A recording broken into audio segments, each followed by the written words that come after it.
All right, good evening, everybody. It's your boy Akeem. Welcome to today's second blog. TJ Clemming, the offensive tackle out of Pittsburgh, has been rising on a lot of people's draft boards, but he struggled during Senior Bowl practices, and hopefully he's trying to rise his stock back up. I didn't even have him within my first round of this year's draft, but now what I have been seeing him, watching the tape a little bit more and understanding him as a player, he can be a first round draft pick, but he's gonna have to bounce back his practices during Senior Bowl week. Now, like I said, he's coming out of Pitt, and he was a great run blocker. Let's talk about his strengths and weaknesses. He's actually a good, quick player, uses his feet well, and has his athleticism are the ideal what you want at the tackle position at the next level. Now, he does have a good wide base to cut off the edge rushers and the fluidity to adjust to multiple blockers, multiple pass rushers coming his way on either directions, inside or out. I do like the way he uses his feet.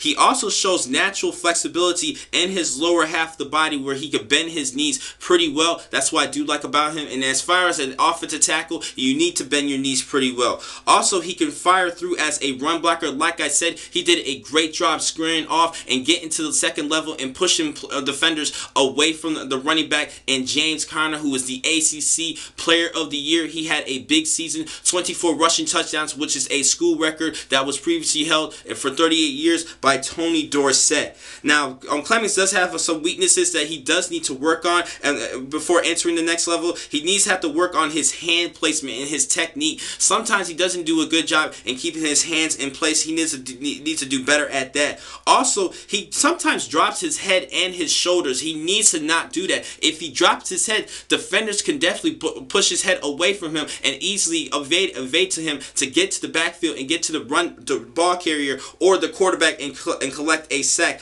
Now, he does have some raw techniques. He is raw at times. He just needs to tweak things up a little bit, but I do see the potential to become a good left tackle at the National Football League. But for right now, I see him as a good right tackle in the NFL, but he can definitely has the potential to become a great blindside tackle at the left side. Now, for my grade, I have him as a mid to late first round pick. He does need to have a great pro day workout and a good scout and combine workout in order to boost that draft status back up. I saw a couple of draft boards, people have him in the top 15, but then after the Senior Bowl week, I wasn't really too impressed with his blocking. Sometimes he allowed the players to get inside of him. He needs to do a lot better, but he is still a great run blocking tackle who can emerge to become a good blindside tackle for a quarterback. So that's my grade for him, a mid to late first round draft pick for TJ Clemming.